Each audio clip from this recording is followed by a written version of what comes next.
Kanato, magandang umaga po sa inyo, sir. Good morning!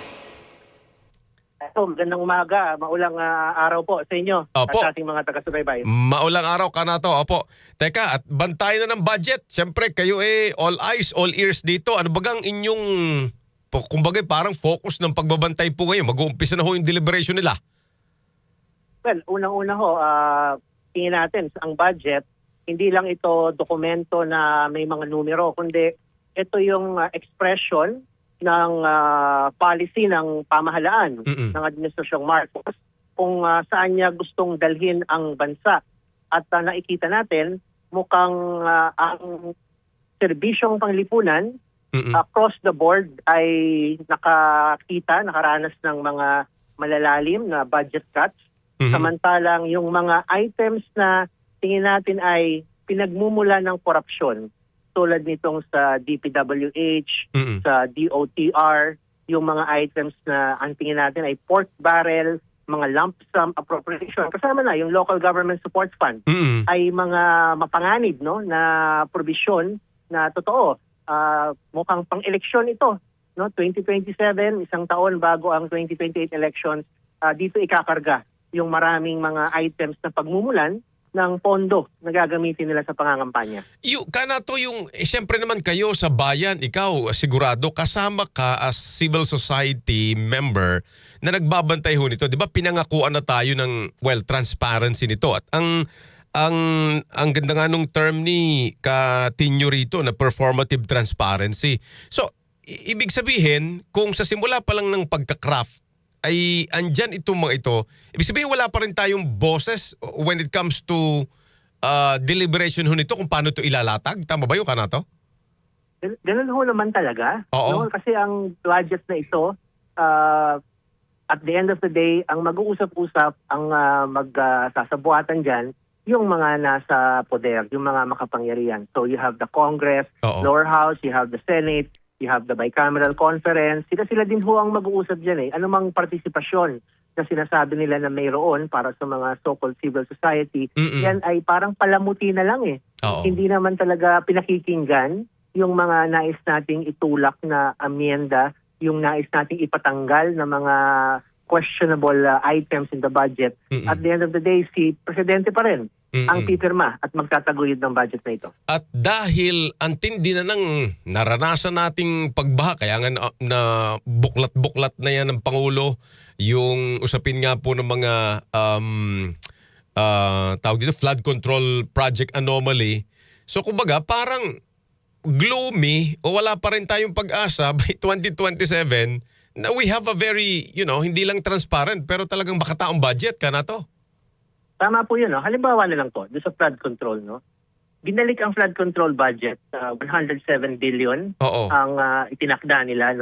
Sa panahon na wala pa naman talagang nanagot para doon sa korupsyon sa flood control. Sa panahon na hindi naman natin nakikita kung meron na bang nagbago dito sa sistema ng mga kickbacks at mga SOP. Right. So anong mapapala natin na ibinalik niya itong flood control nang wala namang binabago doon sa umiiral na sistema ng korupsyon. Kaya kawawa din po ang tao. I'd like to point out na itong budget nito ilulubog tayo sa utang. Hindi lang tayo malulubog sa baha. Lubog din ho tayo sa utang kasi ang kanilang projected government revenues sa susunod na taon nasa around 5.2 trillion lang. Wow. Pero ang halaga ng budget ay 7.2 trillion. Merong diferensyang 2 trillion pesos. Saan ho natin huhugutin yun? Di uutang na naman po tayo. Para saan? Para mapunuan yung kanilang walang kabusugan na korupsyon at pagpapayaman sa sarili. Opo, Kanato, ito nga, nasabi ko nga kanina, inuumpisan ko bago ko kayo tawagin na itong LGSF na ito, and I think the President tsaka si Executive Secretary Recto has been going around the country, di ba? Ito'y parang pinamamahalaan niya yung pamumudmud nga nito. At dapat din nating matandaan na parang over and above ito, Kanato, dun sa mas malaki na ano ngayon ng LGU, no? Yung share nila, 40% sa national budget. Ay madadagdagan pa ng ganito kalaki. Naku po, panliligaw ito. Tama po, that is patronage, no? Ito yung gagamitin nila, itong local government support fund. Ito yung lump sum, no? So yun, walang line items to, Oh, isang grabe. malaking Bagsakan. amount to. Isang bagsakan. 51 billion. Oo. Isang ano yan, no? Lump sum ng 51 billion na ito yung pinang-aakit nila sa mga LGU para makakuha ng suporta, para makuha yung loyalty ng mga local officials, no? Hindi po ito tingin namin naaayon doon sa paano dapat gamitin ang pondo ng publiko. Kasi pag ganyan po, ang nagtatakda kung sino ang mabibigyan, magkano ang ibibigay, yung presidente. Yeah. It is discretionary on his Yes. part. Hindi Yes. po yan itemized na mga pondo. Oo. Na naka-itemized na, kumbaga doon sa budget plan. Oo, na klaro na kaagad kung saan pupunta. Para, oo. Discretionary, ibig sabihin kung saan gusto ng presidente doon niya ilalagay. Oo, Tama po. sige, so kumbaga paanong, well, kayo naman, alam ko, talagang tindig ho ninyo rito, hindi naman nagbabago rito. So paano ang kuha natin dito? Bukod sa pag-uusap na ganito, paano natin pa ito, kumbaga mapapasok yung yung pag, hindi pa naman tapos yan, di-deliberate pa nga ho, paano moving forward tayo kanato rito? Well, ang mga mamamayan, ang mga apektadong sektor, dapat magreklamo. Dapat umangal dito sa nangyayari sa ating national budget. No? Considering na laganap ang Opo. Kanato? Parang wala. Diyan pa, tawag mo nga last part lang tayo kay Kanato. Opo. Doon po sa mga nakikinig, nanonood, medyo naputo lang ho tayo ha. Importante ho ito kasi, well, nangako ho, di ba?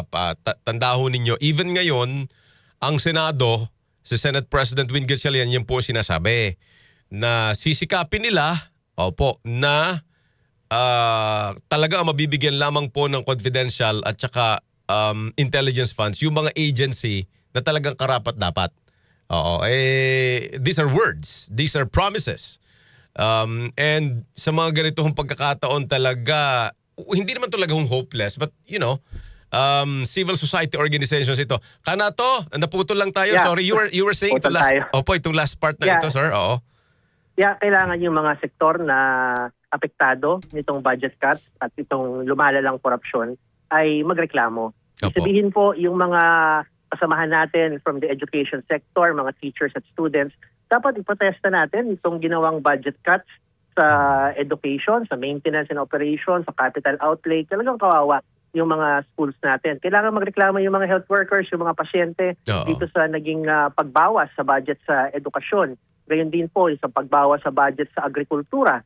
No? Mhm. Lahat po ito, may boses tayo at meron tayong karapatan na magreklamo, maglabas ng ating mga hinaing hanggat hindi nila binabago, no? Itong ganitong mga pagkakaltas sa budget. Ayun, sige. Kanato, at we're here naman to always give space sa atin mga ganitong usapan, huntahan. Kanato, salamat sa panahon mo at sa information. Thank you, sir.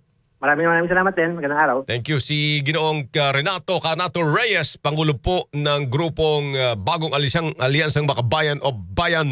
Straight to the point.